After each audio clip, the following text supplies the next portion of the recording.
You can feel free to ignore my response because it's 16 years since I've been on a date.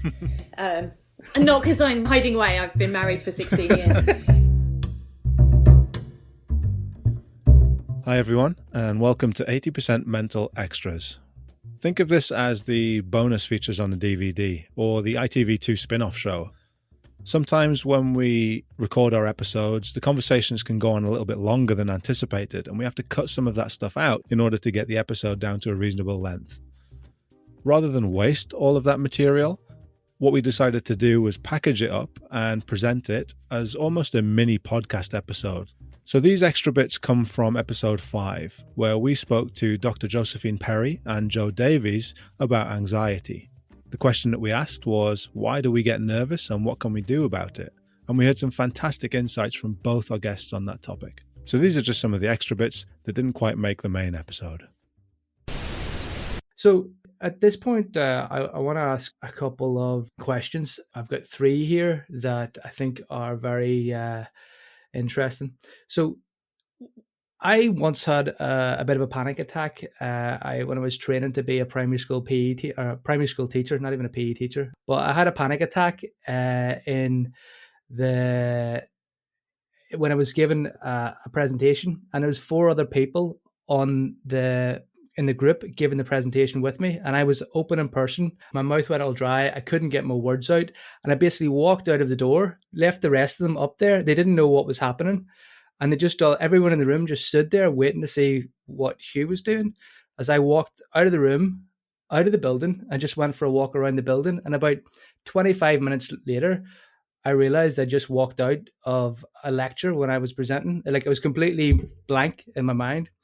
And it makes me think of it when they talk about flight, or freeze. I was definitely flight. I was out of there. But the thing is, what's the difference between, clinical anxiety and performance anxiety? How do we understand the difference between the two, and how do you spot the difference? And what are your thoughts on that? I would suggest that a clinical anxiety is an anxiety that takes hold most of or potentially all of the time. So it's something that an individual would be experiencing day to day at potentially a pretty intense level, and would be interrupting their daily quality of life, right? So maybe I'm irritable, I'm having trouble sleeping, my appetite's disrupted, as well as some of the somatic cognitive symptoms we've already described. Whereas a performance anxiety, I would define as more of in the moment. So there's a particular stressor that's created a stress response that is interpreted and manifests itself as an anxiety response. So that might be a very specific moment, like I'm about to go into a World Cup final, or I'm about to try a new gymnastics move, which I'm worried about. So I'd say it's chronic if it's clinical, but it's also without a specific stressor. So you can't put a finger on and say, yeah, this is what's causing me clinical anxiety. Whereas with performance anxiety, you can spot the stressors. You know what they're likely to be. And actually, once that performance is over, or you've run away and you don't have to do it, that will disappear. Whereas with chronic anxiety, it's that long-term level of fear just constantly flooding your body with that cortisol and that adrenaline, but not necessarily knowing why. The role of performance psychology, you're obviously dealing with a lot of high pressure situations at times and managing people's relationships. But for our listeners who are maybe trainee sports psychologists or sports psychologists, do you or have you ever experienced anxiety when delivering your role? And how do you deal with that? Because there's a school of thought that says that we should think of sports psychologists as performers also, because we have to deliver our job. What are your thoughts on that? I certainly got incredibly nervous when I was doing sessions when I first started out. Just as Joe was talking about earlier, there were lots of demands on me, and I absolutely didn't have the resources to meet them when I was training. I had no idea what was going to be coming up. I tried to meet those demands, I guess, by preparing incredibly well. So I would have a plan for every session that I ever did. I would have a worksheet that we were going to fill in as part of it. Often we didn't, and often we went off plan. But for me, having those things in place gave me the confidence that I was going to be okay. And if we got stuck somewhere, I had something to fall back on. I think one of the ways I know I'm hopefully doing better as a sports psychologist now I'm qualified is that I don't have a plan for any sessions. We go with what comes into the room, what's going on with that athlete in front of you. That's what you roll with.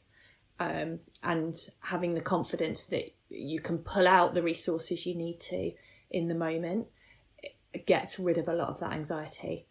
But there will still be certain situations where absolutely you will have that, because you feel like the demands are much higher than the resources you've got. And occasionally, I work quite a lot with juniors like Joe does, and occasionally parents will ask to come into sessions. And I find those can really make me anxious about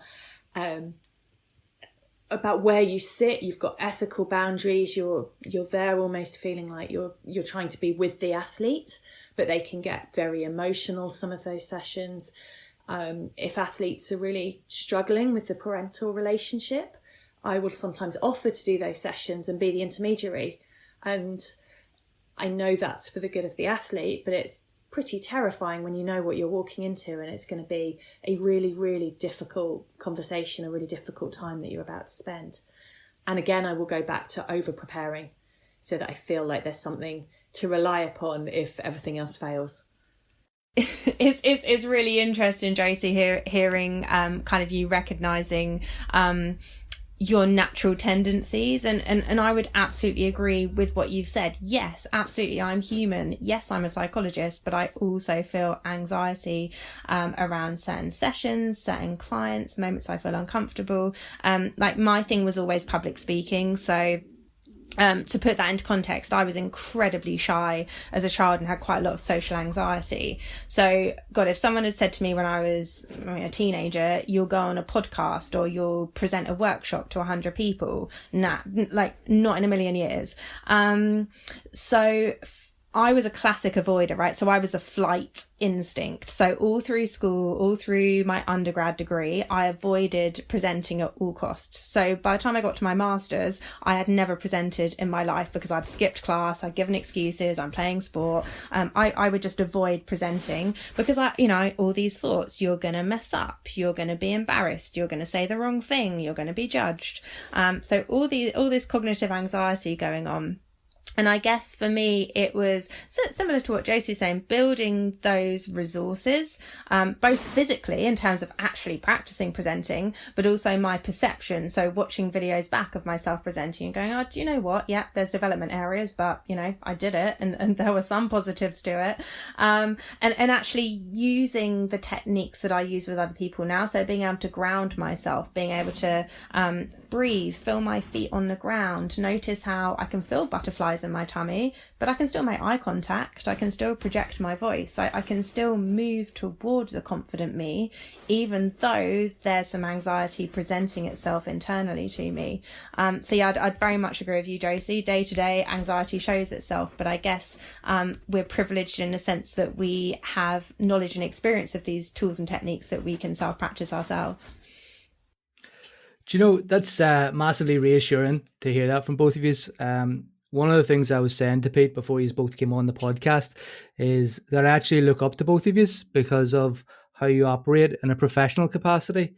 Like you're two of the sports psychs within the industry who operate as self-employed businesswomen and entrepreneurs. And I think those are skills that I look at the rest of sports psychology and think people don't have those skills, and you two are out there kicking ass and taking names. So it's quite nice to hear you both being quite successful and also having experienced that as you get to where you are in your career today. So my last question that I want to get to is probably what everybody's thinking is like, how the hell do I use this if I'm on a date? Because I think that's probably when most people experience anxiety. Like, it wasn't that long ago that I was on Tinder and these other things. And, Jesus, meeting people's difficult, especially if they're weirdos that you don't know. What tips? It's not that I was swiping on weirdos, but like you know what I'm saying here. So like, now I'm getting anxious. I'm laughing because I can relate, Hugh. It's fine. I've also been on dating apps. I've done my fair share of that. What advice can we give? Look, I guess I'm going to come back to some of the tools we've already spoken about. Part of it's reframing it. I found really useful in my mind, right? Like, can I reframe the demands and resources of this situation? Like, my emotional mind, my chimp, wants to tell me that the demands are, oh my God, I've got to go and impress a guy, and I've got to be this and I've got to be that, and I'm not pretty enough or funny enough or chatty enough, or I'm too quiet, or like whatever. And actually, it's about kind of looking at the demands and resources and going, okay, like what's this actually about? Like, what are the demands? I'm going to go and talk to another human being who's probably also feeling nervous going into this date. And the resources are quite simply be myself, right? Because if I'm not myself, then I'm giving off a false impression anyway. And then eventually he'll get to know me and recognize, okay, like Joe was putting on an act. So I think my advice would always be, to reframe it, like actually you're just meeting another human being who's probably just as scared as you are, and be yourself and come back to the values around, who are you, who do you want to be on this date, but equally those grounding techniques, right? Like can I be present in this conversation rather than jumping ahead and thinking, what you might think on a date. What do I look like? I need to go and look in the mirror and check I look all right and haven't got things in my teeth, or, what if there's not enough to chat about in an hour's time? Actually being present in that conversation, and listening and being yourself, I think is really important. So probably similar to what you've talked about, reframing the situation and then grounding yourself in the moment and actually being there with that person. And you can feel free to ignore my response because it's 16 years since I've been on a date. And not because I'm hiding away. I've been married for 16 years. So internet dating didn't even exist when I was, before I was married. But I guess exactly what Joe says there, but turn them into goals. So rather than rocking up on a date with a goal being, I don't know, I must end up marrying this guy. It being, maybe I could learn something new from this guy. Maybe I could just have a really fun night and a really nice chat about something I've never talked about before. So they become controllable things that you can deal with rather than a big scary outcome goal of I must find my future life partner tonight. So that you can make it much more fun and you still feel like you've had a purpose of going. It doesn't feel like if he's a complete Wally and you don't want to go near him ever again, it doesn't feel like a failure and a complete wasted evening. You might still have learned something new. You might still have had a really interesting chat about something. So you can still get some good out of it. It's not wasted going on dates, but it feels like it's got a purpose to it rather than a big scary outcome goal. Okay, so basically, for any of the single people out there listening to the 80% Mental podcast, you heard it here first. Set small, achievable goals for your dates and ground yourself, be yourself. Brilliant. So the answers are in the correct order: 100 meter, hurdles, high jump, shot put, 200 meter, long jump, javelin, and 800 meter. He's done it. Impressive. He's got it right. Nice. And he's got the bonus question. Hugh, Yeah. somehow you've come back and won. Yeah. No, I really liked Joe's honesty. So the decision as to who to rap is going to be dum dum dum. Off you go, Joe. Then. Now or later? What we'll do is you can do it now. No. So you can just spit a few bars for us. Okay, am I going to be allowed afterwards to decide if this actually makes a podcast or not? Yeah. We'll see. I signed away my rights now. It's all gone. Before you start though, Joe. Yeah. Just tell what's your anxiety doing right now? I think my chimp is saying, Joe, you're gonna look like an absolute fool. Don't do this. But there's part of my rational brain almost going, what, Joe? What have you got to lose? You probably already said something daft, so you may as well go with it. My somatic anxiety, definitely. I feel like actually, the backbeat is going to be my heart, because I feel like that's pumping pretty well right now. But yeah, let's give it a go. Let's see. I might only be able to do 10 seconds. Let's see where this goes. Hit us with whatever you've got. Someone do me a beat. Someone do me a beat. Dum, tss, dum, tss, dum, tss, dum, tss, Yo, dum, yo, tss, this dum, is Joe dum, on the tss, 80% dum, podcast. dum, Yo, tss, I'm dum, not good at rap. dum, tss, dum, tss, dum, Cut tss, me some slack and I'll be back. Yo. That was pretty class. Oh, I'm so proud of you for trying. What do you mean trying, Josie? When you Wow. say trying, Succeeding. that suggests it wasn't good. I mean, wow is all I've got, to be honest Yeah. with you. That was Thanks, amazing. guys. That Thanks, was guys. absolutely Thanks. amazing. I'll take that. Do you know Yeah, what? That's all good. I think you are super brave. It's like, Far braver than I. yeah, you couldn't go up any higher in my estimations now. You're at the peak. Well done.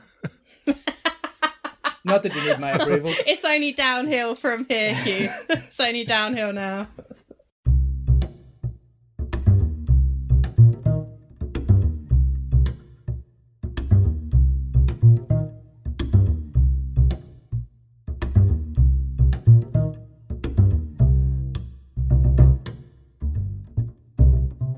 Well, I hope you enjoyed those extra bits from our episode where we asked Josie Perry and Joe Davies why we get nervous and what we can do about it. I think maybe the less said about Joe's rap career, the better. But I do hope that you enjoyed what you heard. Please do subscribe wherever it is that you listen to your podcasts. And don't forget, you can get in touch either via our website, www.80percentmental.com. Don't forget, 80% Mental is all words. Or you can tweet us at EPM Podcast. And if you can think of other people that might be interested in what we have to say on 80% Mental, please do share on your social media, or just tell people that you heard something interesting and maybe direct them to our podcast.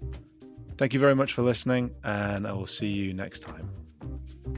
I won't see you because it's a podcast.